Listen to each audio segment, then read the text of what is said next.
Hello, नमस्कार, वनकम, सत श्री अकाल। आप सभी का स्वागत है फिर से आपके अपने ही चैनल मैग्नेट ब्रेन्स में। मेरा नाम है सत्यम शर्मा और हम पढ़ रहे हैं क्लास 11th की फिजिक्स का चैप्टर नंबर 7 यानी कि रोटेशनल मोशन। बात करूंगा टॉपिक की, तो आज के लेक्चर में हमको स्टार्ट करना है अपना रोलिंग मोशन इंक्लाइंड प्लेन में। मतलब हम कोशिश करेंगे कि हमारा जो रोलिंग मोशन हो वो प्योर रोलिंग मोशन हो, किस पर? इंक्लाइंड प्लेन में। अभी तक हम ये जानते थे कि हमको फ्रिक्शन की जरूरत होती है या नहीं होती है, ये हमने जाना।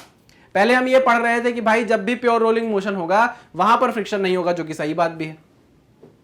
लेकिन क्या ये बोलना हमेशा सही है कि जहां प्योर रोलिंग मोशन हो रहा होगा वहां हमेशा फ्रिक्शन प्रेजेंट नहीं होगा? नहीं, ऐसा बोलना हमेशा सही नहीं होगा। ये मैंने आपको लास्ट लेक्चर में बताया है। ठीक, फ्रिक्शन सबसे ज्यादा आपकी मदद करता है प्योर रोलिंग तक पहुंचने में। और जैसे ही प्योर रोलिंग होती है, जिस इंस्टेंट पर प्योर रोलिंग होती है उस इंस्टेंट पर फ्रिक्शन नहीं होता, लेकिन वहां तक पहुंचने में मदद कौन करता है? हमारी फ्रिक्शन ही करता है। ये मैंने आपको लास्ट लेक्चर में बताया है, ठीक है। और ये बोलना भाई, ये बोलना कि फ्रिक्शन प्रेजेंट नहीं होता है प्योर रोलिंग में, ऐसा हॉरिजॉन्टल सर्फेसेस के लिए सही है। अभी आप जैसे जैसे इंक्लाइंड सर्फेसेस को पढ़ोगे, इंक्लाइंड प्लेन को पढ़ोगे, वहां आपको दिखेगा कि प्योर रोलिंग मोशन हो रहा है और फ्रिक्शन तब भी आपको देखने को मिलेगा। ठीक है, ये बात याद रखिएगा। मैं आपको फिर से याद दिलाऊंगा कि ये बात मैंने आपसे की थी। चलिए, आज के लेक्चर को स्टार्ट करने से पहले, क्योंकि हम रोलिंग को खत्म ही करने वाले हैं, रोलिंग के बिल्कुल एंड पर चल रहे हैं, तो इसलिए थोड़ा सा रिवाइज कर लेते हैं कि प्योर रोलिंग में हमने क्या पढ़ा था। तो प्योर रोलिंग की कंडीशन क्या होती है भाई, याद करो। प्योर रोलिंग के लिए आपको क्या हमेशा यह बोलना जरूरी होता है कि V equals to are omega होता है? क्या ऐसा बोलना हमेशा सही है? क्या V equals to are omega होता है? नहीं सर, ऐसा हमेशा बोलना सही नहीं है। ठीक है, अगर आपको ऐसे याद रखना है तो फिर आप कंडीशंस भी याद रखो। अगर आपको ऐसे याद रखना है कि प्योर रोलिंग की कंडीशन में V equals to are omega होता है, तो आप ये याद रखना कि ये तब होता है जब आपका ये जो आपकी बॉडी है, आपका जो ऑब्जेक्ट है, आपकी जो भी रिंग हो, डिस्क हो, जो भी हो, ये ग्राउंड के रिस्पेक्ट में चल रहा हो। क्या हो रहा हो? ग्राउंड के रिस्पेक्ट में क्या कर रहा हो? चल रहा हो, घूम रहा हो और आगे की तरफ बढ़ रहा हो। ठीक है ना, तब ऐसा बोलना एकदम सही होगा। लेकिन हमेशा ऐसा बोलना सही नहीं होगा। तो क्या करेंगे सर? तो हमेशा एक कंसेप्ट को आप याद रखो कि जब भी आपको निकालना होगा प्योर रोलिंग मोशन की कंडीशन, तो आप ये देखना कि जो भी पॉइंट ऑफ कांटेक्ट है, जो भी पॉइंट ऑफ कांटेक्ट है, मान लीजिए ये, इस पॉइंट ऑफ कांटेक्ट के पास कोई भी रिलेटिव मोशन नहीं होना चाहिए विद रिस्पेक्ट टू ग्राउंड।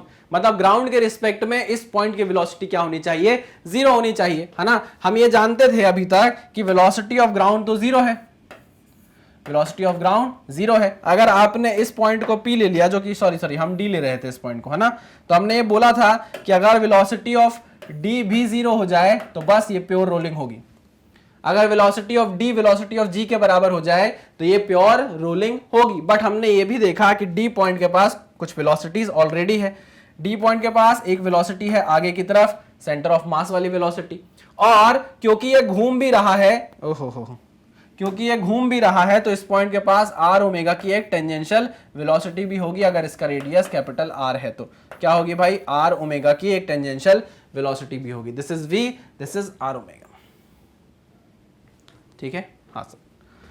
चलो, तो V is equal to are omega आपके पास आ गया। कैसे आया?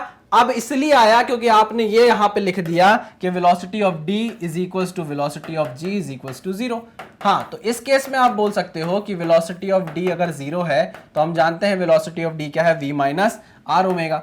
V minus are omega is equal to zero, और hence V is equal to are omega आपके पास घूमकर आ जाता है ना। ये पुरानी चीजें हैं, मैं पढ़ा चुका हूं। अच्छा, इसी केस को हमने दूसरे तरीके से भी देखा था कि अगर आपके पास कोई प्लेट हो, प्लेट बोल दो तो मूविंग प्लेटफॉर्म हो, आपके पास क्या हो भाई? एक मूविंग प्लेटफॉर्म हो।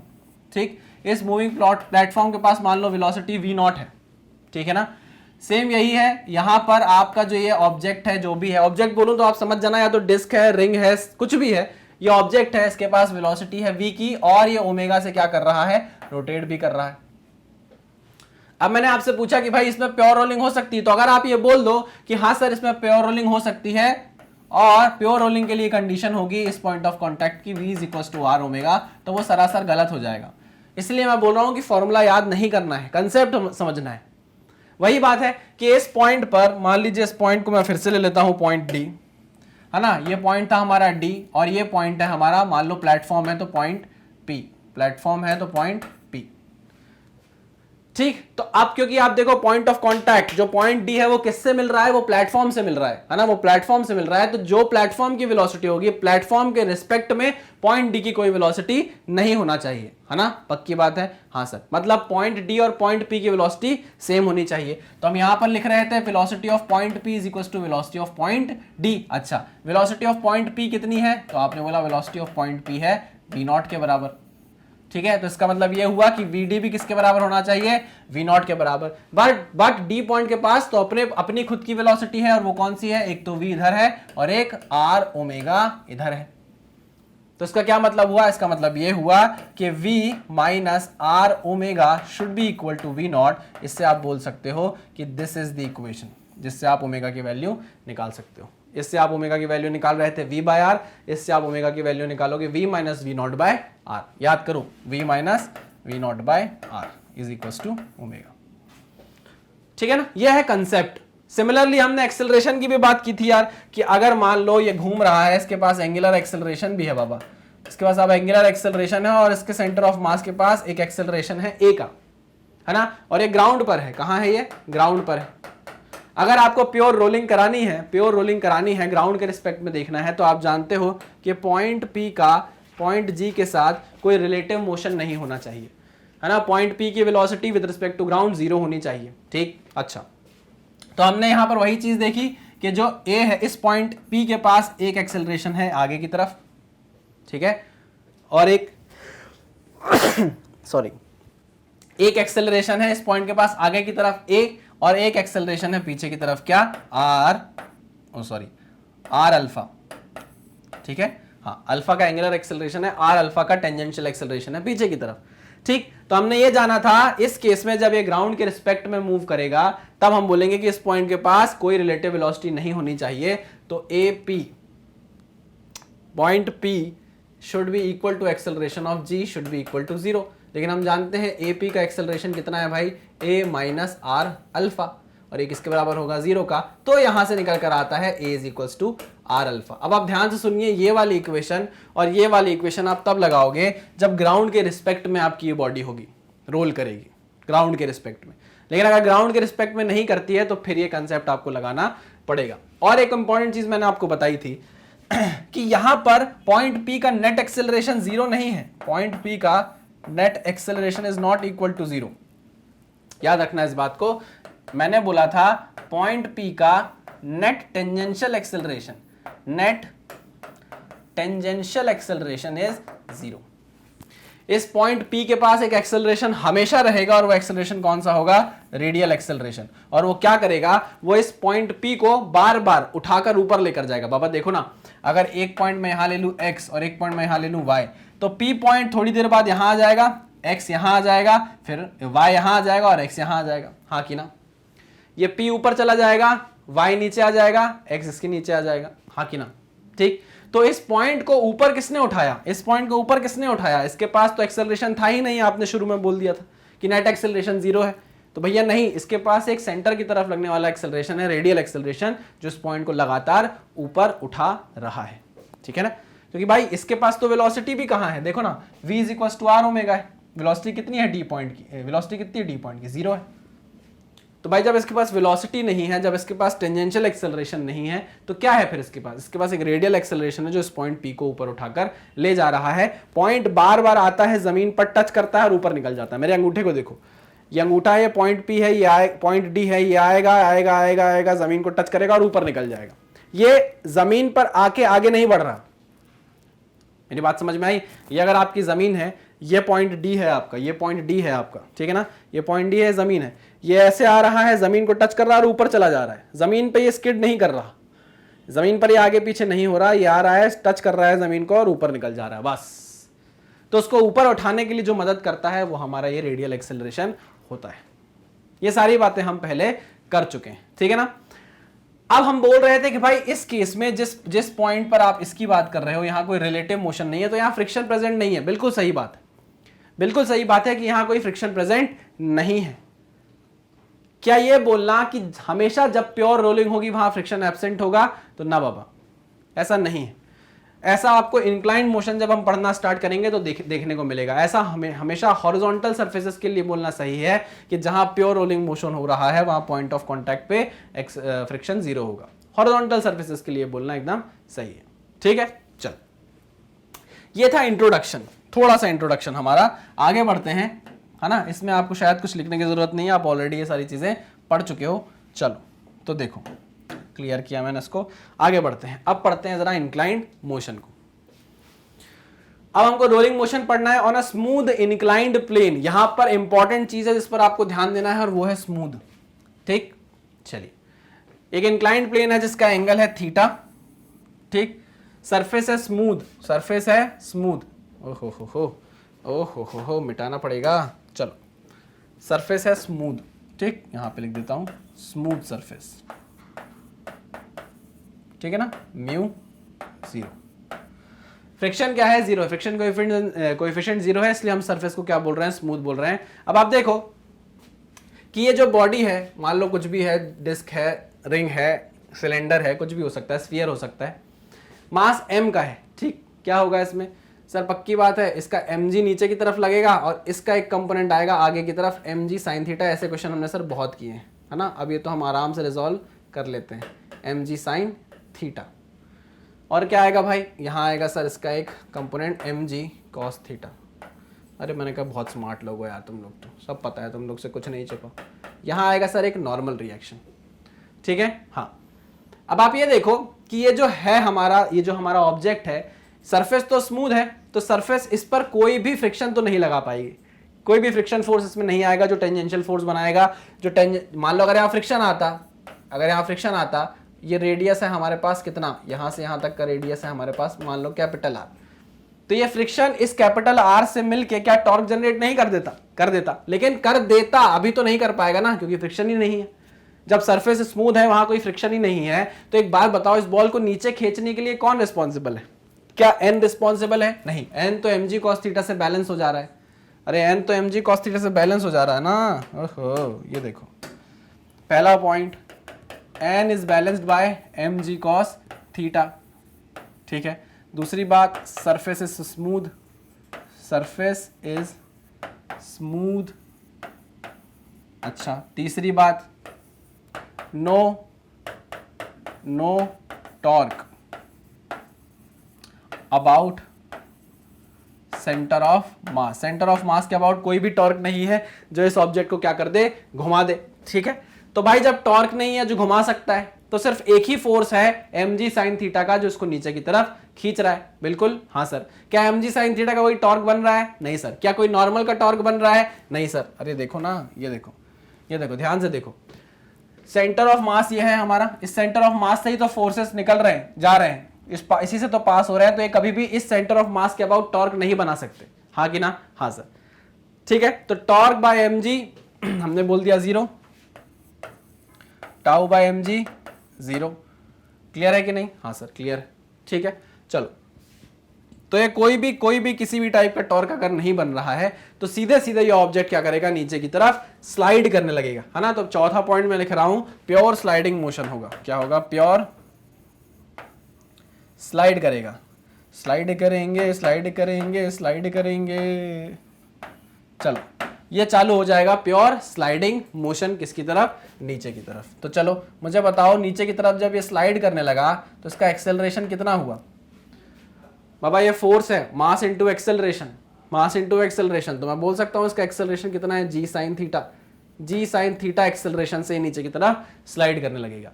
तो पांचवा पॉइंट सबसे इंपॉर्टेंट है इसमें कि जब भी किसी स्मूथ इंक्लाइंड प्लेन पर आप रोलिंग मोशन कराना चाहते हो, मतलब होगा तो नहीं वैसे, किसी स्मूथ इंक्लाइंड प्लेन पर आप अपने ऑब्जेक्ट को रखते हो, है ना, वो अपने सेल्फ वेट के एक कंपोनेंट से नीचे की तरफ भागने लगता है, जिससे उसका मैक्सिमम एक्सेलरेशन आता है, और वो होता है कितना?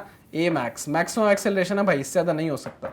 वो कितना होता है? g sin थीटा, है ना। धक्का नहीं दिया है मैंने, सिर्फ रख के छोड़ दिया है। तो मैक्सिमम किस एक्सेलरेशन से वो नीचे की तरफ आएगा? a मैक्स से a मैक्स एक्सेलरेशन से वो नीचे की तरफ आने लगेगा। ठीक है, हाँ सर।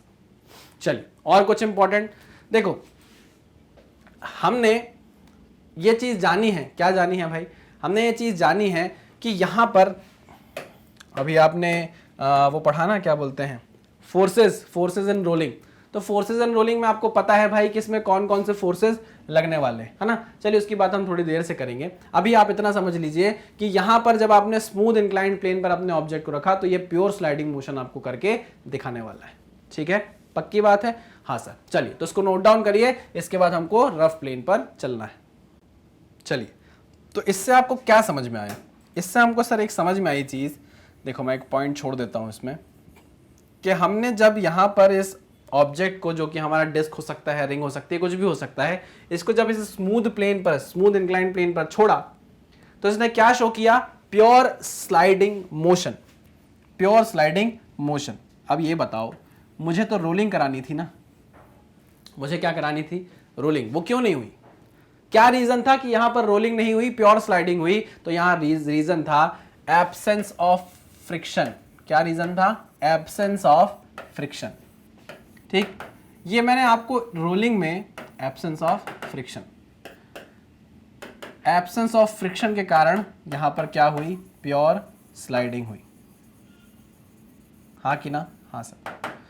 मैंने यहां पर आपको इतने सारी चीजें बताई हैं रोलिंग में, वो क्यों बताई है उसका एक रीजन है। देखो मेरी बात सुनो, रोलिंग आप जब एनसीईआरटी में देखोगे हो सकता है आपको कम दिखे या उससे उतना समझ में ना आए, लेकिन जब भी आप एग्जाम्स में जाते हो, बड़े बड़े एग्जाम्स को फेस करते हो, जेई को फेस करते हो, जे एडवांस को फेस करते हो, तो एडवांस में एक बहुत तगड़ा क्वेश्चन आता है रोलिंग का, जो रैंक इंप्रूव कराता है। मान लो एक क्वेश्चन, उस एक क्वेश्चन को करने से आपकी रैंक बहुत ऊपर चली जाएगी, है ना। तो उस क्वेश्चन के बनने के लिए आपको बहुत छोटे छोटे रोलिंग के कंसेप्ट को समझना पड़ता है, और वो सारे कंसेप्ट छोटे छोटे मिलकर एक बड़ा क्वेश्चन बनाते हैं।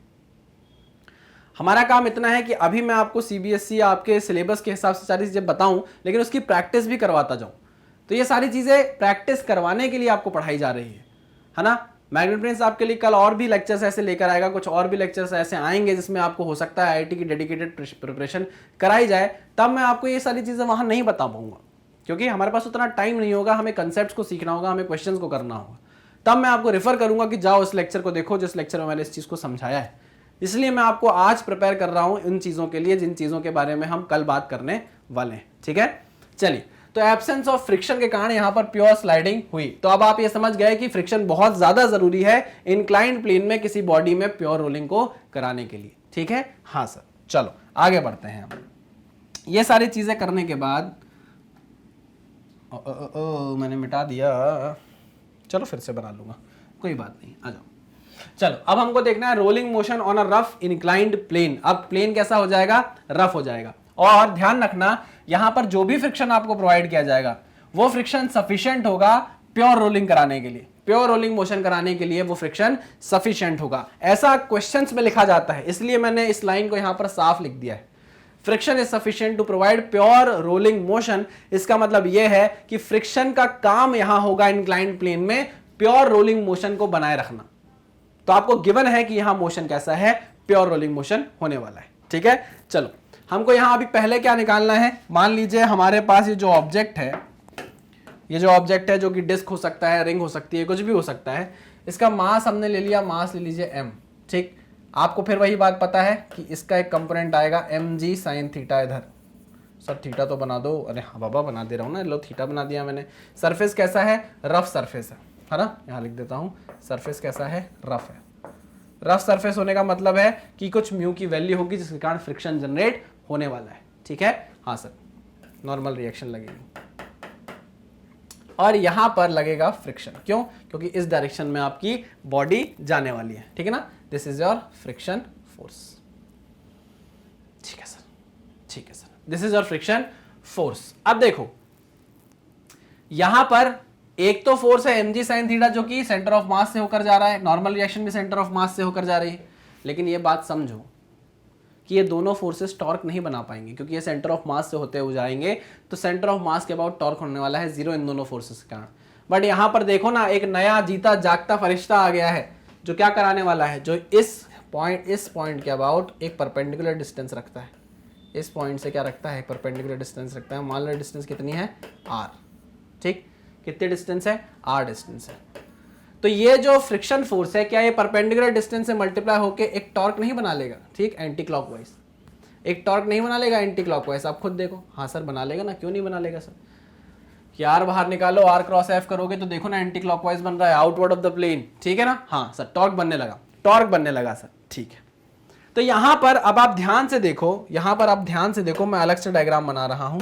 देखो ये है हमारा इंक्लाइंड प्लेन, इंक्लाइंड प्लेन पे रखा हुआ था हमारा ये ऑब्जेक्ट, ठीक। पहले इस ऑब्जेक्ट जब ये सरफेस स्मूथ था, जब ये सरफेस स्मूथ था तो इसके पास एक्सेलरेशन कितना आ रहा था भैया? आप बोल रहे थे कि इसका एक्सेलरेशन था कितना?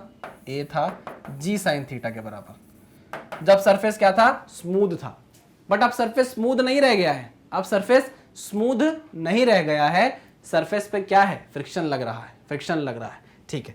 तो जब ये फ्रिक्शन पीछे की तरफ लग रहा है, ये देखो जब ये फ्रिक्शन पीछे की तरफ लग रहा है तो क्या वो इतना ही एक्सेलरेशन रहने देगा जितना पहले था? नहीं सर, एक्सेलरेशन की तो वैल्यू कम हो जाएगी, ठीक है। तो अब एक्सेलरेशन जी साइन थीटा के बराबर नहीं होगा, याद रखना, क्योंकि अब फ्रिक्शन आ गया है हमारे प्लेन में। चलो वेरी गुड, ये है हमारी परपेंडिकुलर डिस्टेंस आर। चलिए वेरी गुड, आगे बढ़ते हैं। यहां पर एक तो हो रहा है हमारा ट्रांसलेशन मोशन। क्या हो रहा है भाई? ट्रांसलेशनल मोशन, ठीक है। चलो तो ट्रांसलेशन मोशन हो रहा है तो उसके हिसाब से एक इक्वेशन बना लूं? हाँ सर बना लो। तो देखो ये ऑब्जेक्ट है, इसमें एक फोर्स लग रहा है mg sin थीटा इधर और एक फोर्स लग रहा है इधर, और बॉडी किधर रोल कर रही है? बॉडी रोल कर रही है नीचे की तरफ। तो इसके पास एक एक्सेलरेशन है a जो कि g sin थीटा नहीं है, एक एक्सेलरेशन है a जो कि g sin थीटा नहीं है, और उसकी डायरेक्शन कहाँ है? नीचे की तरफ, ठीक। इससे पहले वाले केस में जी साइन थीटा थी क्योंकि वहां पे सरफेस क्या था? स्मूथ था, पीछे कोई फोर्स नहीं लग रहा था फ्रिक्शन का, ठीक है। तो चलो यहां पर इक्वेशन बनाते हैं हम, mg sin theta minus F is equals to M A, ठीक है। दिस इज इक्वेशन नंबर 1, ये ट्रांसलेशन मोशन के कारण बनी, ठीक है। सेकेंड इक्वेशन रोटेशनल मोशन के कारण, किसके कारण बनेगी भाई? रोटेशनल मोशन के कारण, कि थोड़ा थोड़ा प्यार हुआ तुमसे, ओ हाँ रोटेशनल मोशन, ठीक है। आओ इसकी इक्वेशन बताओ क्या होगी? सर इसकी इक्वेशन तो हमको बहुत अच्छे से पता है, tau is equals to I alpha. मैंने कहा हाँ इसमें कुछ गलत नहीं है, tau is equals to I alpha. लेकिन यहाँ पे टाउ बना कौन रहा है? टॉर्क बना कौन रहा है? Tau is equals to I alpha, लेकिन यहाँ टॉर्क बना कौन रहा है? तो सर ये एफ इंटू आर हमको दिख नहीं रहा क्या? हमको दिख नहीं रहा क्या? अच्छा एफ इंटू आर जब टॉर्क बनेगा तो क्या इस ऑब्जेक्ट के पास एक एंगुलर एक्सेलरेशन भी नहीं आएगा इस डायरेक्शन में? बताओ मुझे, क्या एंगुलर एक्सेलरेशन इस डायरेक्शन में नहीं आएगा? आएगा ना सर। देखो ना टॉर्क ऐसे लगेगा तो ऐसे घूमेगी, ऐसे बॉडी रोल करेगी, ठीक है। तो मैं क्या कर रहा हूं, मैं जिस डायरेक्शन का अल्फा है उसी डायरेक्शन को पॉजिटिव ले रहा हूं, ठीक है ना। इस डायरेक्शन को क्या मान ले रहा हूं मैं? पॉजिटिव मान ले रहा हूं, ठीक है। चलिए tau is equal to I alpha. अब मुझे बताओ ये जो एफ इंटू आर, ये जो टॉर्क बन रहा है हमारा, ये जो टॉर्क बन रहा है हमारा, इसकी डायरेक्शन भी सेम है। हाँ तो चलिए तो हम यहाँ पे लिखते हैं F small F into R is equal to I alpha. This is the value of, this is नहीं, एफ की यहाँ से वैल्यू निकाल लेते हैं I alpha upon R. This is the value of small F. क्यों निकाली? क्योंकि स्मॉल एफ की वैल्यू उठाकर मैं यहाँ पुट करने वाला हूँ। ध्यान से देखिएगा, this is our equation number 2। वैसे तो इक्वेशन नंबर 2 ये है, मैंने उससे निकाल लिया है, ठीक है ना। This is the equation number 2। चलिए समझ में आया यहाँ तक? हाँ मुझे छींक छींक सी लग रही है कि छींक आने वाली है, छींक आने वाली है। क्या हो गया ये? आजा, चलो नहीं आ रही। हाँ थर्ड क्या होगा भाई? तीसरी इक्वेशन। क्यों सर 3 इक्वेशन क्यों बना रहे हैं? देखो 3 इक्वेशन इसलिए बना रहे हैं क्योंकि हमसे क्वेश्चन में पूछा जाता है कि एक्सेलरेशन निकालो, ये एक्सेलरेशन निकालो कितना है, ये एक्सेलरेशन जिससे बॉडी नीचे जा रही है, जिससे सेंटर ऑफ मास नीचे जा रहा है। फिर आपसे बोलता है एंगुलर एक्सेलरेशन बताओ कितना होगा। फिर आपसे पूछता है कि ये बताओ फ्रिक्शन फोर्स कितना लग रहा होगा। ये 3 चीजें आपसे पूछता है। एक एक्सेलरेशन जिससे सेंटर ऑफ मास नीचे की तरफ जा रहा होगा, धड़क रहा, क्या बोलते हैं उसको, धनक रहा होगा, धनकते धनकते धनकते धनकते नीचे तक जाएगा रोल करते हुए। साथ ही साथ जब वो रोल करेगा तो उसका एंगुलर एक्सेलरेशन कितना होगा और उस पर फ्रिक्शन कितना लग रहा होगा। ये 3 चीज आपसे पूछता है। तो इक्वेशन एक ये बनी, दूसरी ये बनी, एक इक्वेशन और चाहिए। ध्यान से देखो मैंने यहां लिखा है कि friction is sufficient to provide pure rolling motion. यहां पर आपको प्योर रोलिंग मोशन करवाना है, वही आपकी क्या है, वो है क्या बोलते हैं उसको, लक्ष्य है, वही आपका एम है, ठीक है। चलो वही आपका टास्क है। तो भाई अगर प्योर रोलिंग दिया है तो आप जानते हो प्योर रोलिंग के लिए हम क्या लिख सकते हैं, A is equals to are alpha if pure rolling is given, if only pure rolling is given, if only pure rolling is given। अगर प्योर रोलिंग गिवन होगा तो ही आप ये इक्वेशन लगा सकते हो, नहीं तो आपको पता है कि आपको इक्वेशन क्या लगानी है। फिर समझ गए कि नहीं समझ गए? हाँ सर समझ गए। तो सर अगर प्योर रोलिंग नहीं होगी तो ये दोनों इक्वेशन भी नहीं बन सकती क्या? अरे नहीं, ऐसा नहीं है, ये दोनों इक्वेशन बन सकती हैं, ये दोनों इक्वेशन बनेंगी बाबा, ये दोनों इक्वेशन तो तब भी बनेगी जब प्योर रोलिंग ना हो। लेकिन अगर प्योर रोलिंग नहीं है तो फिर आप ये इक्वेशन नहीं लिख सकते, आप तभी लिख सकते हो जब क्या हो रही हो, प्योर रोलिंग हो रही है और वो गिवन होगा, प्योर रोलिंग ही गिवन होगा, आप उसकी टेंशन मत लो। आ जाओ आगे बढ़ते हैं। यहां से आपकी अल्फा की वैल्यू मैं लिख दे रहा हूं क्या, A बाय आर। कोई दिक्कत, कोई परेशानी नहीं सर, कोई परेशानी नहीं। आओ मैं यहां से F की वैल्यू उठा रहा हूं। अच्छा अल्फा की वैल्यू मैं यहाँ पे A बाय आर कर दूं, A बाय आर कर दूं सीधे सीधे, तो F कितना हो जाएगा, I A by R square. कोई दिक्कत, कोई परेशानी नहीं सर, ये रखने से आया है, ठीक है।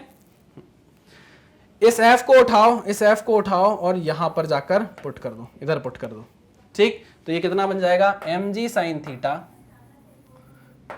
Sign theta minus I A by R square, I A by R square is equals to I A by R square is equals to M A की वैल्यू आपको निकालनी है। हम किसके लिए निकले थे, एक्सेलरेशन निकालने के लिए, कि किस एक्सेलरेशन से आपकी बॉडी नीचे की तरफ आएगी। सॉरी मैंने यहाँ बनाया नहीं है ना, इस ए एक्सेलरेशन से आपकी बॉडी नीचे आ रही होगी, इस ए एक्सेलरेशन से आ रही होगी नीचे, जो जी साइन थीटा तो नहीं है। जी साइन थीटा नहीं है तो क्या है, वही चीज हम फाइंड आउट कर रहे हैं। आओ इसको सिंप्लीफाई करूं, करो सर, बिल्कुल करो ना सर। सर आप तो सिंप्लीफाई करने के लिए ही बने हो, समझे बात को। अगर आपने नहीं किया तो हम आपको सर कमेंट में बताते हैं, देखो फिर आप क्या हालत करेंगे हम आपकी। mg sine theta minus I A, mg sine theta minus I A R square is equals to M A. सही लिखा है ब्रो, सही लिखा है ब्रो? हाँ सर ब्रो, हाँ ब्रो। चलो mg sine theta is equals to M A plus I A upon are square, इसको उछाओ, ए चाहिए है ना, ए चाहिए है ना। चलो ए कॉमन निकाला, m plus I by R square, ठीक। इसको नीचे लेकर चले जाओ तो ए की वैल्यू कितनी आने लग गई, M ji sine theta divided by mg sine theta divided by m plus I upon are square. यार मैं क्या कर रहा हूँ, m से डिवाइड कर दूं, है ना। m से डिवाइड करूंगा तो ये m उड़ जाएगा, ये m उड़ जाएगा, नीचे m आ जाएगा। सॉरी 1 क्या कर दिया मैंने, ये खुद ही भूल गया मैं, क्या कर दिया मैंने ये भैया, हाँ m से डिवाइड किया ना, m से डिवाइड किया, ये उड़ जाएगा, यहाँ 1 आ जाएगा, नीचे m आ जाएगा। कोई दिक्कत, कोई परेशानी नहीं सर, कोई परेशानी नहीं, ठीक है। तो a is equal to ji sine theta upon 1 plus I upon M R square आया। इसको एक दूसरे तरीके से भी आप देख सकते हो, g sine theta g sine theta divided by हाँ 1 प्लस आई को लिख सकते हो आप M K square upon M R square, ठीक है। तो इससे m कट गया, क्या बचा, के स्क्वायर अपॉन आर स्क्वायर, है ना। तो आप देखोगे बुक्स में आपको एक कोएफिशिएंट लिखा हुआ दिखेगा c आप k बाय आर को आप क्या बोल देते हो, c बोल देते हो, k बाय आर को आप क्या बोल देते हो, c बोल देते हो। तो यहाँ k square by R square है, मतलब कितना हो गया, c स्क्वायर हो गया। कई बुक में k square by R square को ही आप c ले लेते हैं, है ना, k square by R square को। तो मैं यहाँ अगर k square by R square को ले लूँ तो ज़्यादा आसान पड़ जाएगा। k square by R square को अगर हम c ले लेते हैं तो देखो एक फॉर्मूला तो आपके पास ये है, एक फॉर्मूला आपके पास ये है।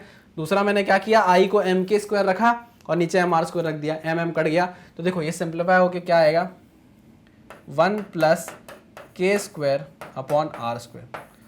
K square upon are square को हमने क्या माना है, c माना है। तो यहाँ पर आप 1 प्लस c भी लिख सकते हो। तो मैं फॉर्मूला सीधे सीधे यहाँ पे लिख रहा हूँ, g sine theta divided by 1 plus I upon M R square is equal to ji sine theta divided by 1 plus c, जिसमें c क्या लिया है हमने, के स्क्वायर बाय आर स्क्वायर लिया है, ठीक है ना। ये ऐसे फॉर्मूले आपको बुक में देखने को मिलते हैं। तो मैंने ओहो आर कट गया, तो तो मैंने दोनों तरीके से आपको क्या बता दिए, फॉर्मूले बता दिए। अब ये चीज आपको याद रखनी है भाई, ये आपको खून में उतार लेनी है, एकदम रगों में बह देना चाहिए ये फॉर्मूला। मतलब अगर मैं आपको हल्का सा यहाँ से ऐसे खून निकले ना, तो खून के साथ ये फॉर्मूला बाहर निकलना चाहिए और जमीन पे फैल जाना चाहिए, G sine theta upon 1 plus I upon M R square, ठीक है, या G sine theta upon 1 plus C, जिसमें सी क्या है, K square by R square.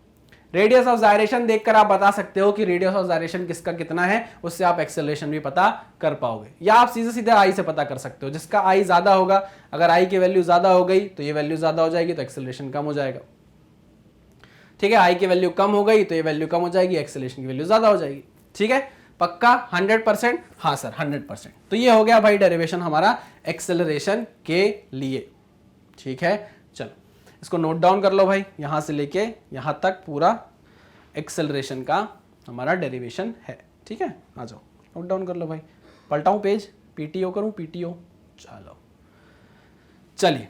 तो हम इस रिलेशन को लिख लेते हैं, जी sine theta upon 1 plus I upon M R square, ठीक है ना, इसको यूज कर रहा हूं मैं। चलो यहां लिख लेता हूं, A is equals to ji sine theta 1 plus I upon M R square. कोई दिक्कत, कोई परेशानी नहीं सर? चलो मिटा दूं, हाँ ये लो, कि थोड़ा थोड़ा प्यार हुआ। अच्छा मेरे को ना अभी बहुत अच्छी 2 लाइन मुनव्वर साहब की याद आ रही है, वो आपको मैं सुना देता हूँ, है ना।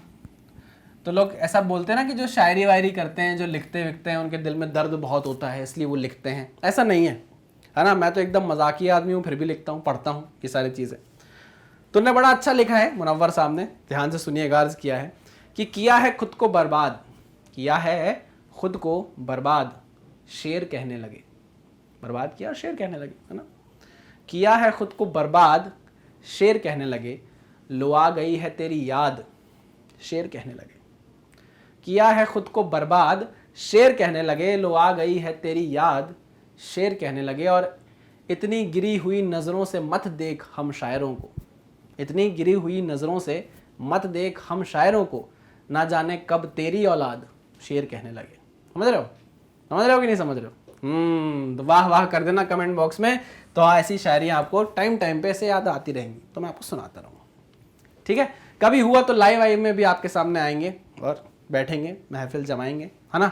चलिए ये हमारे काम की चीज़ मैंने लिख ली है, और मैंने आपको एक्सेलरेशन बता दिया है कि जब रफ प्लेन में आपकी बॉडी उतरेगी, रोल करेगी, तो वहां पर किस एक्सेलरेशन से वो नीचे आएगी, क्या एक्सेलरेशन उसका रहेगा। चलो अब ये देखो, आप इस एक्सेलरेशन में जी कांस्टेंट है, थीटा भी कांस्टेंट है, एक प्लेन चुन लिया तो थीटा कांस्टेंट, ऐसा थोड़ी ना कि वहां से हमने अपने ऑब्जेक्ट को छोड़ा तो यहां से एंगल बढ़ जाएगा, ना ना ना ना। जी कांस्टेंट, थीटा कांस्टेंट, आई कांस्टेंट, एक ऑब्जेक्ट ले लिया तो उसका आई कांस्टेंट हो जाएगा, आर कांस्टेंट, मास कांस्टेंट। तो एक्सेलरेशन क्या रहने वाला है, कांस्टेंट रहने वाला है, ठीक है ना। एक्सेलरेशन यहां से जब बॉल उतरेगी, जो भी ऑब्जेक्ट है उतरेगा, तो वो कांस्टेंट एक्सेलरेशन से नीचे आता जाएगा। तो दिमाग में जैसे ही कांस्टेंट एक्सेलरेशन आया, तो हमारे दिमाग में दूसरा सवाल ये उठा कि अगर ये ऑब्जेक्ट नीचे आता है सर, तो इसके पास वेलोसिटी भी तो होगी। इनिशियली तो आपने बोल दिया, चलो हमने इनिशियली इसको इनिशियल वेलोसिटी 0 से छोड़ा, इनिशियल वेलोसिटी 0 थी इसकी, तो सर फाइनली जब ये नीचे आएगी तो उसके पास कुछ वेलोसिटी होनी चाहिए, एक्सेलरेशन कांस्टेंट है, एक्सेलरेशन क्या है, कांस्टेंट है, दिमाग चलने लगा। तो नेक्स्ट चीज वही है हमारी कि हमको क्या बनाना है भाई, हमको वेलोसिटी एट द बेस बताना है कि हमारा ऑब्जेक्ट जब ऊपर से नीचे आ जाएगा तो इसके पास एक वेलोसिटी होगी v, वो कितनी होगी। ठीक है सर, एक्सेलरेशन हमने निकाल लिया, कांस्टेंट एक्सेलरेशन है। तो अगर एक्सेलरेशन कांस्टेंट है, if acceleration is constant, if a is equals to constant, then we can apply equation of motion। तो हम लगाते हैं इक्वेशन ऑफ मोशन, ठीक है ना। मान लीजिए आपको गिवन है हाइट, टोटल हाइट गिवन है आपको, ये टोटल हाइट गिवन है h, कोई दिक्कत कोई परेशानी नहीं sir, total height h given है आपको, है ना। आपसे बोल रहा है कि भाई निकालो वेलोसिटी कितनी होगी, तो आपने लगाया v square is equals to u square plus 2as, ठीक। v आपको पता नहीं है, वो तो निकालना है। इनिशियल वेलोसिटी 0 है, प्लस 2 टाइम्स ऑफ एक्सेलरेशन की वैल्यू कितनी आई है, g sine theta upon 1 plus I upon M R square, ठीक है। हाँ सर, एस, अब एस तो आपको पता नहीं है, एस क्या है, एस ये है बाबा, यहां से लेके यहां तक की पूरी पूरी distance, this is S, displacement हुआ है जो यहां से लेके यहां तक। लेकिन हमको पता नहीं, हमको क्या पता है, हमको ये हाइट पता है, हाइट गिवन है और ये थीटा गिवन है, ये हाइट गिवन है और ये थीटा गिवन है। तो हम जानते हैं कि अगर हमको क्या निकालना है, एस निकालना है, एस निकालना है तो हमें क्या करना पड़ेगा, perpendicular upon hypotenuse sine theta is equal to perpendicular यानी कि H upon hypotenuse S, S कितना हुआ, एच अपॉन साइन थीटा। उठाओ यहां से पुट कर दो इसको, एस की वैल्यू कितनी हो गई, एच अपॉन साइन थीटा, ये साइन थीटा से साइन थीटा कट गया, ठीक है। कितना बचा, V square is equal to 2g और h, 2gh sine theta cut गया upon 1 plus I upon M R square. वाह यार क्या बात है, स्क्वायर हटाओ यहाँ रूट लगा दो। तो this is the formula for finding out the velocity of the object at the base of the inclined plane. Inclined plane पर जब वो नीचे आएगी आपकी ये ऑब्जेक्ट, तो उसकी वेलोसिटी कितनी होगी, under root 2gh 1 plus I upon M R square. हाँ कि ना, हाँ सर, पक्का सर। चलिए, तो दो फॉर्मूले आपके सामने आ गए हैं, एक तो एक्सेलरेशन का g sin theta upon 1 plus I upon M R square, और दूसरा फॉर्मूला आ गया है v is equal to under root 2gh upon 1 plus I upon M R square. ये दोनों फॉर्मूले आपको याद करने हैं, बहुत ज्यादा काम आएंगे आपके क्वेश्चंस को सॉल्व करने के लिए, ठीक है। चलिए इसको नोट डाउन करिए, फिर आगे बढ़ते हैं। चलिए अब इसे मिटाने से पहले एक छोटी सी बात मैं आपसे डिस्कस करना चाहता हूं कि देखो यहां से साइन थीटा कट गया, तो जो फाइनल रिलेशन वेलोसिटी का निकल कर आया उसमें देखो थीटा का टर्म नहीं है, it is independent of theta, है ना। तो यहां पर मैं इस चीज को थोड़ा सा आपको बताना चाहूंगा कि it is independent of theta, है ना, independent of theta, independent of theta, है ना। वो h पे डिपेंड कर रहा है, मोमेंट ऑफ इनर्शिया पे डिपेंड कर रहा है, और मास और रेडियस के स्क्वायर पे डिपेंड कर रहा है, ठीक है। लेकिन वो थीटा पे डिपेंडेंट नहीं है, ये बात आप देख चुके हो। चलो एक चीज और मैंने आपको शायद बताई थी या नहीं बताई, तो फिर से एक बार डिस्कस कर लेता हूं कि जब स्मूथ प्लेन था हमारा, क्या था, जब प्लेन हमारा स्मूथ था तो उसमें एक्सेलरेशन जो आया था वो मैक्सिमम आया था g sin थीटा के बराबर। लेकिन जब हमारा प्लेन रफ हो गया तो एक्सेलरेशन ये आने लगा, देखो g sin थीटा को किसी टर्म से डिवाइड किया गया है, मतलब रफ प्लेन पर जो एक्सेलरेशन है, वो एक्सेलरेशन क्या है, कम है ना। जो हमारा स्मूथ प्लेन पर एक्सेलरेशन है वो क्या है भैया, ज्यादा है, ठीक है। ये बात क्लियर है, बिल्कुल क्लियर है सर, ये देखो, ठीक है। हाँ चलो बढ़िया, आ जाओ आगे पढ़ते हैं सर। नेक्स्ट हमको किसके बारे में बात करनी है, देखते हैं।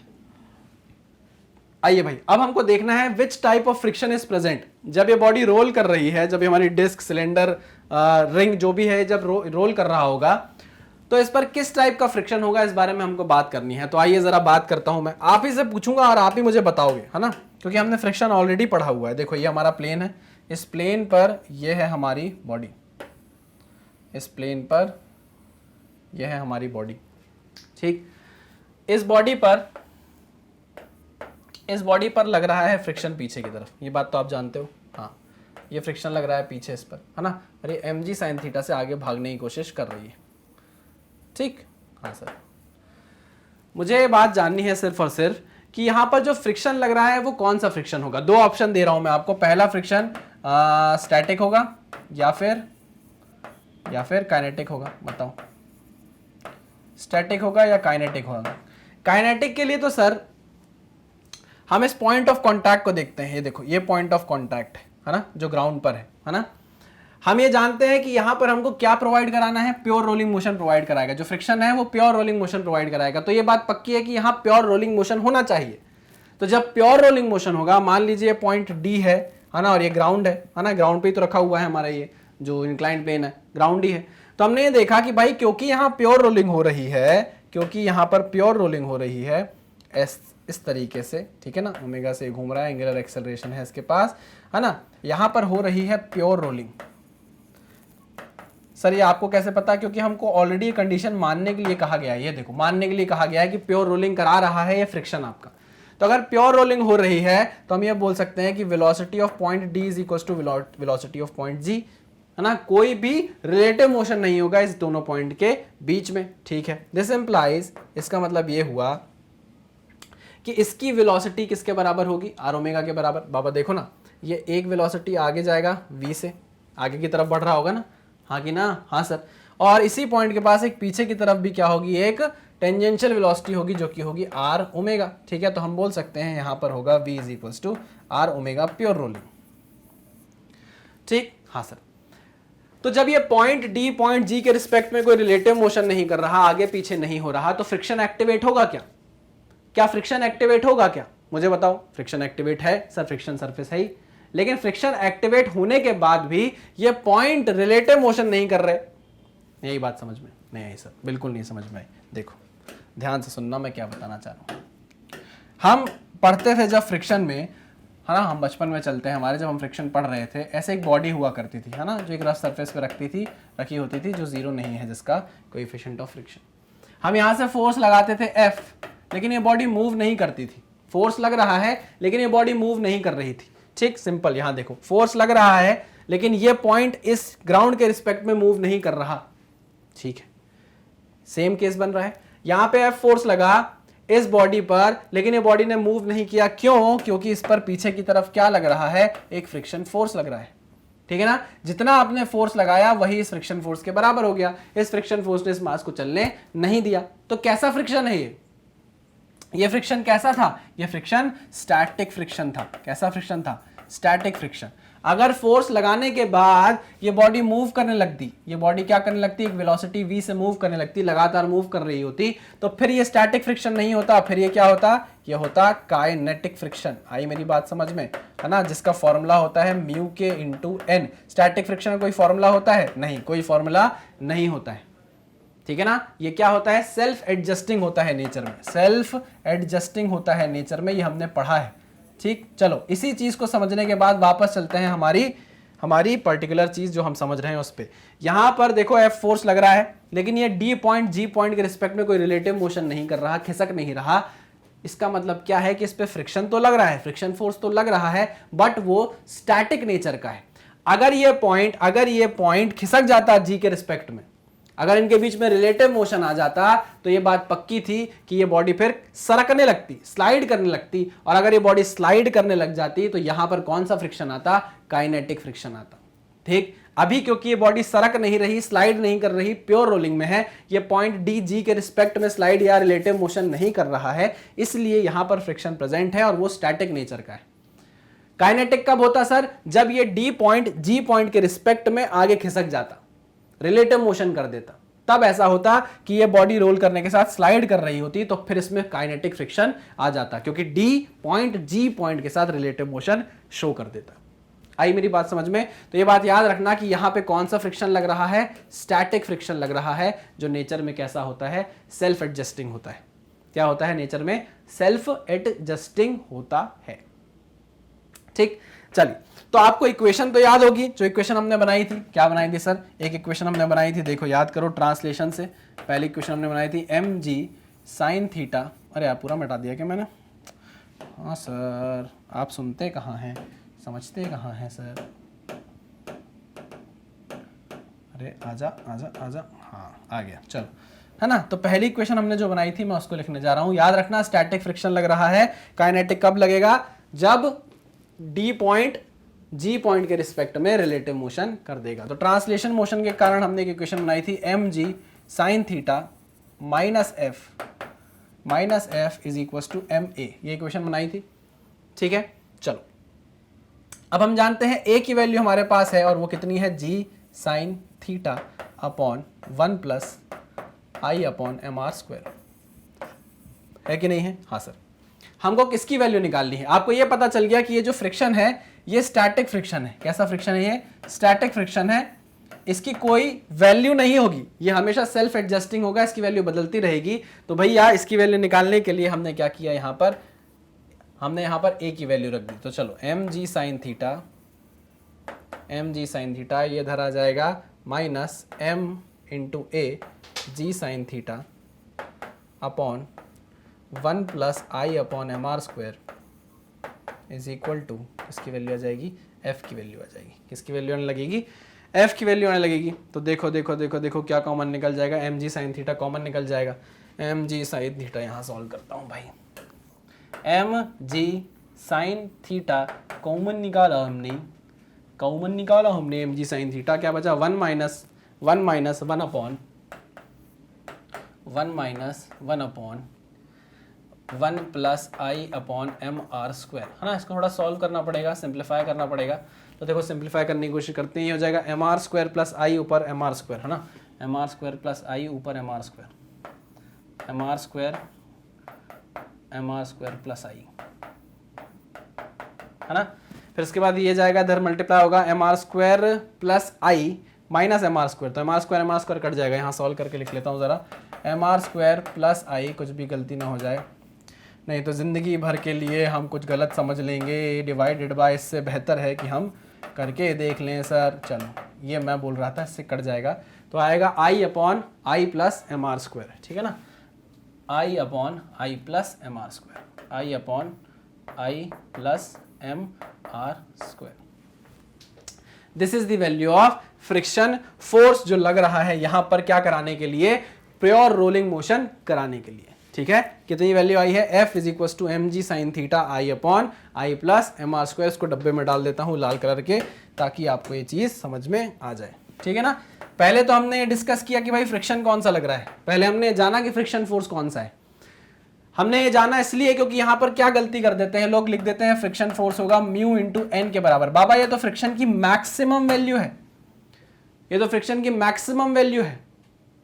अगर मैक्सिमम वैल्यू तक फ्रिक्शन तू पहुंच जाएगा तो फिर उसके बाद तो वो दम ही तोड़ देगा ना। मान लो मैं इधर से खींच रहा हूं, इधर से फ्रिक्शन लग रहा है, फिर मैंने इतना मैक्सिमम फोर्स लगा दिया कि वो फ्रिक्शन की मैक्सिमम वैल्यू म्यू एन तक पहुंच गया।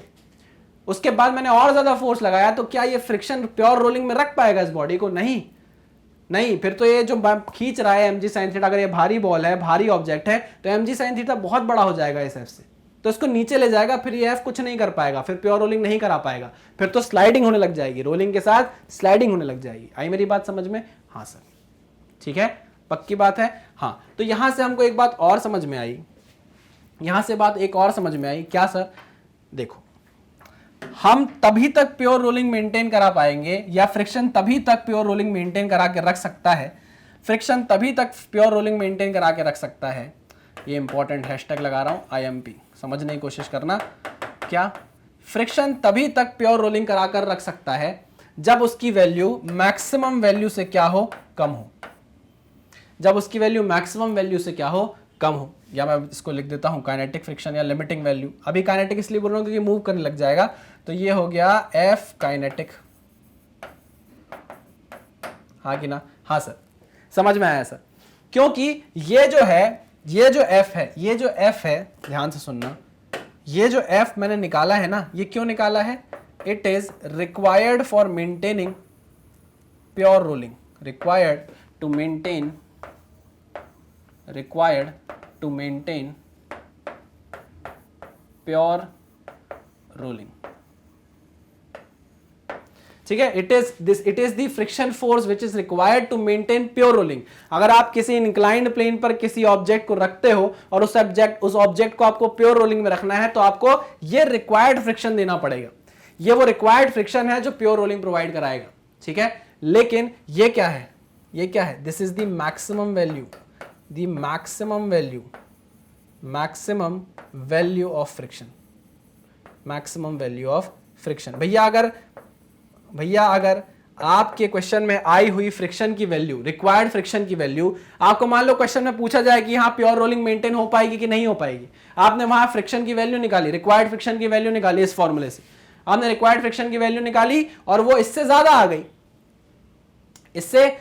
आ गई, तो भैया इसकी तो हिम्मत ही नहीं है ना इससे ऊपर जाने की, इसकी तो मैक्सिमम वैल्यू है ये, इससे ऊपर कभी नहीं जा सकता, तो वो प्योर रोलिंग मेंटेन नहीं करा पाएगा। तो ध्यान से सुनना, this is the required condition for maintaining pure rolling on inclined plane, for maintaining pure rolling on inclined plane, for maintaining pure rolling on inclined plane. क्या मेरी बात आपको समझ में आई? नहीं सर, नहीं समझ में, एक बार और बताइए सर। देखो, फ्रिक्शन की होती है एक स्टैटिक वैल्यू और फ्रिक्शन की होती है लिमिटिंग वैल्यू। लिमिटिंग वैल्यू तक पहुंचने के बाद फ्रिक्शन अपनी दम तोड़ देता है ना, उसके बाद फ्रिक्शन अपनी हालत में नहीं होता कि वो आगे किसी चीज को रेजिस्ट कर पाए, है ना। अगर आपके द्वारा अप्लाई किया गया फोर्स फ्रिक्शन की मैक्सिमम वैल्यू से ऊपर चला जाता है तो बॉडी मूव करने लग जाती है। यही हमने पढ़ा था। हाँ सर, यही हमने पढ़ा था। इस केस में मैं आपको यह समझाना चाह रहा हूं कि अगर फ्रिक्शन रिक्वायर्ड है, पहले तो कौन सा टाइप का फ्रिक्शन था, स्टैटिक फ्रिक्शन था। अगर friction is required to maintain pure rolling in on inclined plane, तो फ्रिक्शन की कौन सी वैल्यू होनी चाहिए, कितनी वैल्यू रिक्वायर्ड है फ्रिक्शन की जो प्योर रोलिंग को मेंटेन करके रखेगी। तो आपने वो फाइंड आउट किया कि वो इतनी होनी चाहिए। लेकिन कभी कभी क्वेश्चन में क्या होगा, ये वैल्यू इस वैल्यू से, यानी कि इसकी वैल्यू कितनी है, इसकी वैल्यू है म्यू इंटू एन, म्यू के इंटू एन, इस वैल्यू से ज्यादा आने लग जाएगी। ये रिक्वायर्ड वैल्यू इस वैल्यू से ज्यादा आने लग जाएगी। भैया रिक्वायर्ड कभी मैक्सिमम वैल्यू से ज्यादा हो सकता है क्या? मैक्सिमम तो यही रहेगा ना। तो हमेशा प्योर रोलिंग मेंटेन कराने के लिए जो रिक्वायर्ड वैल्यू है वो मैक्सिमम वैल्यू से कम आनी चाहिए, तभी प्योर रोलिंग मेंटेन हो सकती है, नहीं तो प्योर रोलिंग मेंटेन नहीं होगी। खुद देखो ना, अगर ये बहुत भारी ऑब्जेक्ट लाकर मैं यहां रख देता, बहुत ज्यादा भारी ऑब्जेक्ट में यहां कर रख देता, तो ये जो mg sin थीटा का कंपोनेंट है ये बहुत ज्यादा हो जाता। ये जो फ्रिक्शन है जो पीछे की तरफ लग रहा है, इसको अपोज करने के लिए फ्रिक्शन ही बस तो है, हाँ कि ना? हाँ। तो इसको अपोज करने के लिए फिर जो फ्रिक्शन फोर्स होता है वो बहुत कम हो जाता, बहुत छोटा हो जाता, तो ये फ्रिक्शन कभी भी रोलिंग मेंटेन नहीं करा पाता, फिर ये स्लाइड ही करा पाता, स्लाइड ही हो जाता है। आई मेरी बात समझ में? हाँ, पक्का क्लियर है? हल्का घूम जाता लेकिन ये तुरंत स्लाइड करके आता, ज्यादा स्लाइडिंग होती है इसमें। ठीक है, चलिए सर, आई बात समझ में सर, यहां तक हमको सब कुछ क्लियर हो गया। तो अब इस कंडीशन का यूज करते हैं, हम इस कंडीशन का यूज करते हैं और आगे बढ़ते हैं, कुछ और समझते हैं। ठीक है, इसको नोट डाउन करिए, फिर आगे बढ़ते हैं। इसको मिटा देता हूं भाई, ये तो मैंने सॉल्व किया था। चलो आगे बढ़े। हाँ सर, आगे बढ़ो। अब वो पूछता है कि आपने जिस इंक्लाइंड प्लेन पर अपने ऑब्जेक्ट को रखा है उसमें म्यू की मिनिमम वैल्यू कितनी होनी चाहिए फॉर मेंटेनिंग प्योर रोलिंग। क्या पूछता है वो पूछता है कि म्यू की मिनिमम वैल्यू बताओ क्या होगी, म्यू की मिनिमम वैल्यू कितनी होगी for pure rolling on inclined plane. अगर वो ऐसा बोल देता है तो आपको क्या करना है, आपके पास कंडीशन गिवन है। क्या कंडीशन है? f should be less than और इक्वल टू म्यू एन। ठीक है, हाँ सर, f की वैल्यू आपके पास है, कितना निकाला था आपने? f का फॉर्मूला कितना आया था भाई हमारे पास? ओहो, f का फॉर्मूला हमारे पास आया था mg sin theta i upon i plus mr square. क्या यही आया था? हाँ सर, यही आया था, इज इक्वल टू, है ना, लेस देन और equal to mu N. N की वैल्यू किसके बराबर है? एन की वैल्यू है भाई mg cos थीटा के बराबर, बताया था मैंने, शायद मिट गया होगा, mg cos थीटा के बराबर। तो यहाँ एन की वैल्यू मैंने रख दी mg cos थीटा। ध्यान से देखो, mg कट गया, साइन थीटा के अपॉन में cos थीटा आ गया, तो tan थीटा, तो म्यू इज ग्रेटर देन और equal to tan theta i upon sine theta upon cos theta i upon i plus mr square. ठीक है, पक्का। अब देखो यहाँ पर mk स्क्वायर लिख सकते हो आप, mk स्क्वायर लिख सकते हो, mm कट जाएगा, ऊपर से घूम के k स्क्वायर नीचे आ जाएगा, तो ये 1 upon 1 plus r square by k square भी बन जाएगा। ठीक है ना, ऐसा आपको बुक्स में दिया गया होगा, कुछ भी तरीके से आप समझ सकते हो। लेकिन यहाँ पर जो हमारे काम की चीज है वो आ चुकी है कि म्यू की मिनिमम वैल्यू कितनी होगी भाई। अगर आपको प्योर रोलिंग मेंटेन कराना है तो म्यू की वैल्यू कम से कम ये तो होनी चाहिए या इससे ऊपर होनी चाहिए, तो ही आप क्या करा सकते हो, प्योर रोलिंग मेंटेन करा सकते हो, नहीं तो नहीं करा पाओगे। आपको ऐसे क्वेश्चंस दे दिए जाएंगे जिसमें इंक्लाइंड प्लेन होगा, कोई ऑब्जेक्ट दे दिया जाएगा, रिंग दे दी जाएगी, डिस्क दे दिया जाएगा, सिलेंडर दे दिया जाएगा, थीटा दे दिया जाएगा, आपसे पूछा जाएगा कि बताओ अगर इसका म्यू इतना है तो यहां पर प्योर रोलिंग हो पाएगी या नहीं हो पाएगी। आपको क्या करना है, इस फॉर्मूले को याद रखना है, यहां पुट करना है सारी वैल्यूज और चेक करना है कि जो इस पे पुट करने से म्यू की वैल्यू आ रही है वो म्यू इससे बड़ा है या नहीं है। क्लियर? आपने यहां वैल्यू पुट करी, यहां मान लो वैल्यू आई 0.1, कितनी आई?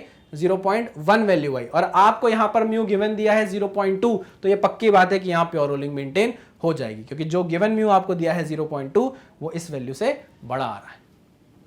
ठीक है, पक्का 100%? हाँ सर 100%। समझ में आ रहा है, हर एस्पेक्ट क्लियर हो रहा है जो मैं आपको बता रहा हूं। देखो कितनी छोटी छोटी बारीक बारीक चीजें हैं जो मैं आपसे डिस्कस कर रहा हूं, आपको समझाने की कोशिश कर रहा हूं, ठीक है ना। हो सकता है ये स्कूल में आपको स्किप करा दिया जाए, लेकिन मेरा काम है कि अगर आपके एग्जाम अभी थोड़े से डिले हो रहे हैं तो प्लीज इस चीज को आप समझ लो, ये बहुत काम आएंगे आपके बेस बनाने में। मैं सही कह रहा हूं, बहुत सारी चीजें आपको मिलेंगी नहीं, अगर मैं नहीं भी पढ़ाऊंगा ना तो आपको कभी पता नहीं चलेगा कि मैंने नहीं पढ़ाया है आपको, ठीक है। ये मेरा काम है कि आप तक एक एक चीज बिल्कुल सटीक पहुंचे, तो वो मैं आप तक पहुंचा रहा हूं, ठीक है। इसको नोट डाउन कर लीजिए, फिर हम आगे बढ़ते हैं। चलिए, यह बात समझ में आ गई आपको। देखो इसका ना अंग्रेजी आपको ऐसी भी दिखने को मिलेगी, कभी कभी पूछ लिया जाता है, find out the value of mu minimum, minimum coefficient of friction की वैल्यू फाइंड आउट करो for maintaining the pure rolling and for avoiding slipping. आपसे ऐसा पूछ लिया जाएगा कि आप कोएफिशिएंट ऑफ फ्रिक्शन की वो मिनिमम वैल्यू फाइंड आउट करो जिससे आप स्लिपिंग को अवॉइड कर पाओ, तो this is the condition, okay. चाहे अंग्रेजी कैसे भी पूछे, चाहे हिंदी पूछे, कैसे भी पूछे, लेकिन आपको याद रखना है कि ये है म्यू की मिनिमम वैल्यू। अगर इससे ऊपर होगी म्यू की वैल्यू तो ही आप प्योर रोलिंग मेंटेन करा पाओगे। अगर म्यू की वैल्यू बहुत कम हो गई, इससे भी कम हो गई, तो फिर प्योर रोलिंग मेंटेन कराना पॉसिबल नहीं, ठीक है। चलो वेरी गुड, है ना। चलिए आगे बढ़ूं, बढ़ जाइए सर, बढ़ जाइए बढ़ जाइए बढ़ जाइए।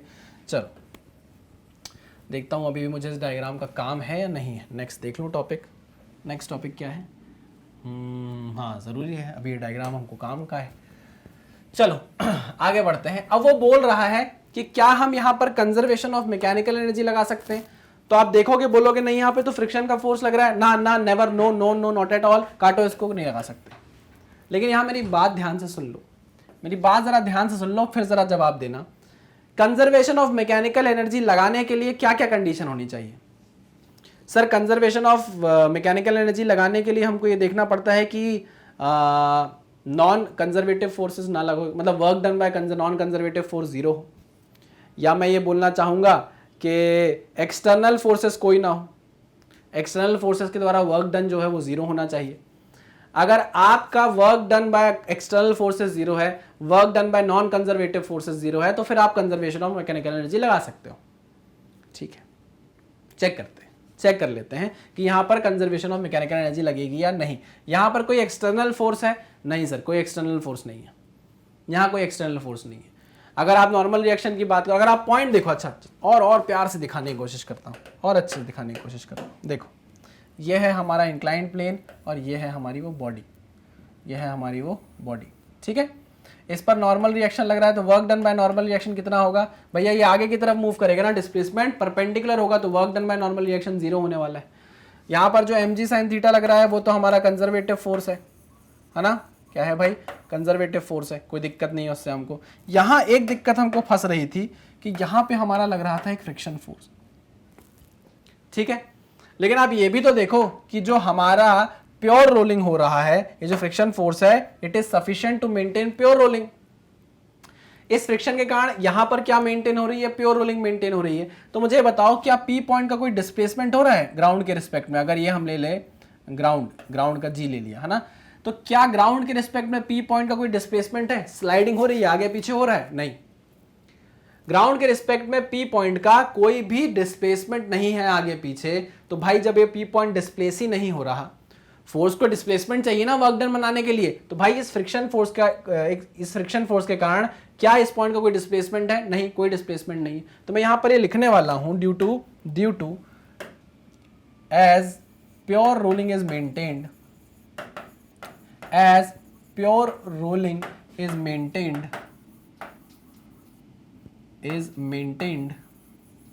as pure rolling is maintained, the displacement of point P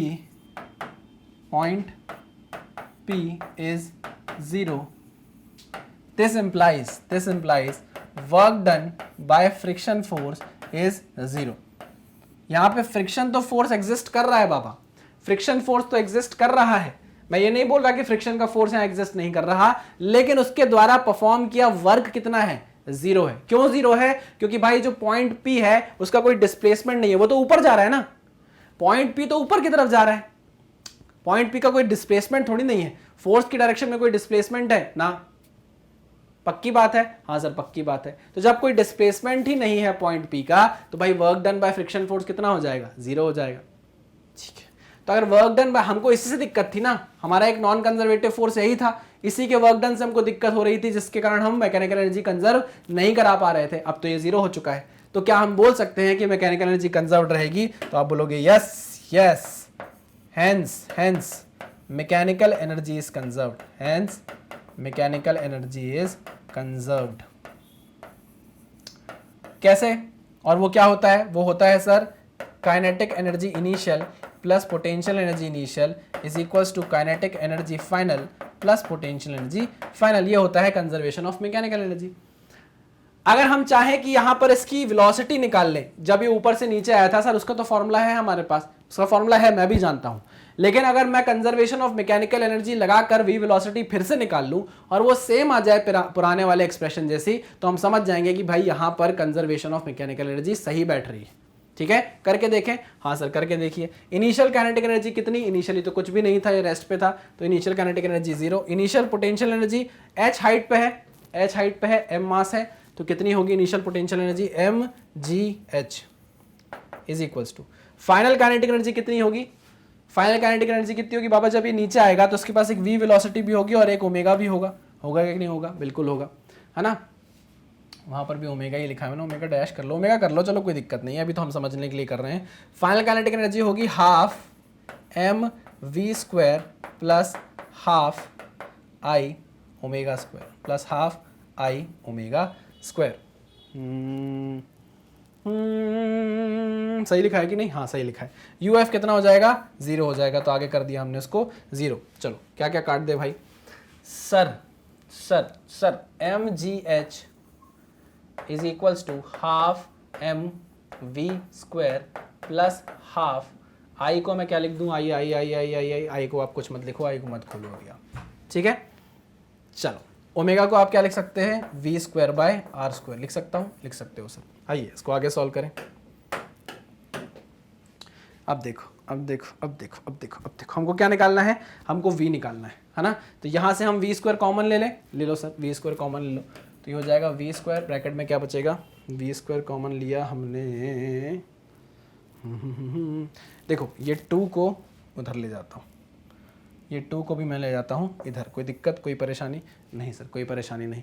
अब v स्क्वायर आपने कॉमन लिया तो बचा m plus I upon are square, m plus I upon are square. ठीक है, अरे हाँ कि ना? हाँ सर ठीक है, ठीक है भैया। m से डिवाइड कर दूं अगर मैं इसको, तो ये हो जाएगा 1 प्लस एम आर स्क्वायर, नहीं हाँ ये हो जाएगा 1 प्लस एम आर स्क्वायर। कोई दिक्कत कोई परेशानी नहीं सर, नहीं सर, नहीं सर, नहीं सर। इसको भी m से डिवाइड करना पड़ेगा, तो m कट जाएगा, इधर कट जाएगा, क्या बचेगा? 2gh बचेगा, इधर क्या बचेगा? 2gh, है ना। 2gh के अपॉन में क्या आ जाएगा? 1 plus I upon M R square, इसका रूट लगा दूंगा तो वापस v की वेलोसिटी, v की वैल्यू कितनी आ रही है? अंडर रूट, ध्यान से देखो, 2gh upon 1 plus I upon M R square. देखो ना, चेक करो, यही वैल्यू पहले भी तो आ रही थी, यही वैल्यू पहले भी तो आ रही थी। हाँ सर, तो इसका क्या मतलब है बाबा? ये एक्सप्रेशन चेंज हुआ क्या वेलोसिटी का? नहीं, पहले भी एक्सप्रेशन वेलोसिटी का यही था, कंजर्वेशन ऑफ मैकेनिकल एनर्जी लगाने के बाद भी एक्सप्रेशन यही है। इसका मतलब ये है कि हम आंख बंद करके यहाँ पे कंजर्वेशन ऑफ मैकेनिकल एनर्जी लगा सकते हैं।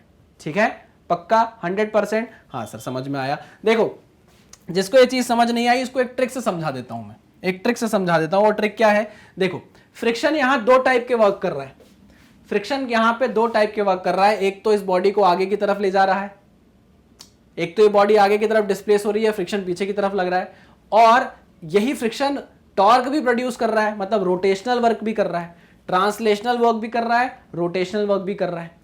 जब फ्रिक्शन ट्रांसलेशन वर्क कर रहा है तो हम देखते हैं कि जिस डायरेक्शन में फ्रिक्शन लग रहा है उसके अपोजिट डायरेक्शन में हमारा ये ऑब्जेक्ट मूव हो रहा है। नहीं आई बात समझ में? अरे देखो ना, देखो देखो देखो देखो देखो देखो देखो तुम, हो गया मैं गुम, कितनी हंसी रात है ओहो। चलो यह है थीटा, ध्यान से समझना, यह है हमारा ऑब्जेक्ट, इस पर लग रहा है फ्रिक्शन, ये लग रहा है फ्रिक्शन, ये देखो ये लग गया फ्रिक्शन।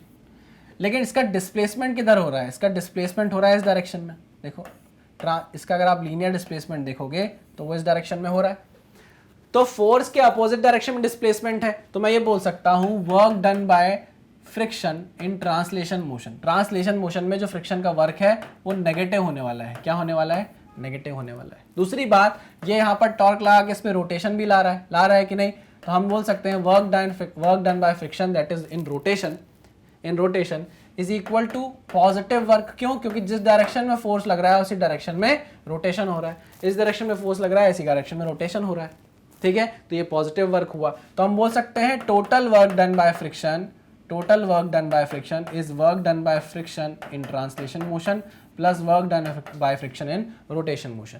ये वैल्यू है पॉजिटिव और ये वैल्यू है नेगेटिव। ये दोनों बराबर वैल्यू आती हैं, बस पॉजिटिव और नेगेटिव होती है। एक वैल्यू पॉजिटिव होती है, एक नेगेटिव होती है, मैग्नीट्यूड दोनों का सेम होता है, इसलिए वर्क डन बाय फ्रिक्शन कितना आ जाता है, 0 आ जाता है। ठीक है, ये भी एक ट्रिक है, करने की जरूरत नहीं है, मैंने आपको बता दिया क्योंकि मेरे दिमाग में था।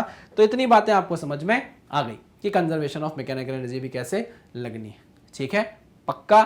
चलो हटा दो इसको, हाँ सर मिटा दो, सब मिटा दो सर, सब मिटा दो, कोई दिक्कत नहीं है। चलिए आगे बढ़े, आगे बढ़िए सर। अब देखो कंपैरिजन कर लें जरा प्योर रोलिंग और प्योर स्लाइडिंग में। हमने एक्सेलरेशन देखा कि अगर आपकी बॉडी में, अगर आपके इंक्लाइंड प्लेन पर प्योर रोलिंग हो रही हो, क्या हो रही हो, इंक्लाइंड प्लेन पर अगर प्योर रोलिंग हो रही हो तो एक्सेलरेशन कितना होता है, एक्सेलरेशन होता है g sin थीटा divided by 1 plus i upon M R square. यही होता है क्या, हाँ सर यही होता है, ठीक।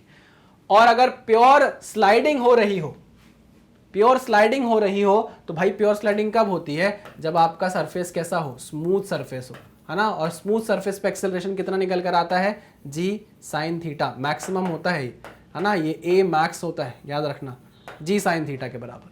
ठीक है, वेलोसिटी की बात करें जब प्योर रोलिंग हो रही होगी तो वो कितनी होती है भाई, √2gh बैक अपॉन ब्रैकेट में 1 plus i upon M R square. सही कहा क्या मैंने, बिल्कुल सही कहा सर आपने, बिल्कुल सही कहा। और अगर प्योर स्लाइडिंग हो रही होती तो क्या हो रहा होता, प्योर स्लाइडिंग होती है तो भाई हम पहले सॉल्व कर चुके हैं कि इसकी वैल्यू आएगी √2gh। ठीक है, लगा के देख लेना आप, क्या एनर्जी कंजर्वेशन लगा के देखना, यही वैल्यू आएगी √2gh।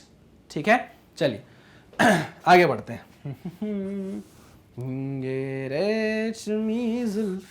चलो इसको नोट डाउन करो, फिर एक हमको टेबल और देखनी है। ये शरबती आँखें इन्हें देख कर, हाँ चलिए देख लिया होगा आपने, आगे बढ़ते हैं। आजा आजा आ जाओ, क्या आ गई भाई आपकी आंखों के सामने, एक टेबल आ गई। ठीक है, इसमें क्या है, डिफरेंट बॉडीज आपको दी है, रिंग दी है, डिस्क सिलेंडर दिया है, स्फीयर दिया है, उसका मोमेंट ऑफ इनर्शिया आपको पता है ये होता है। आप उससे एक्सेलरेशन देख सकते हो किसका कितना आ रहा है, आप उससे मिनिमम फ्रिक्शन देख सकते हो किसका कितना आ रहा है।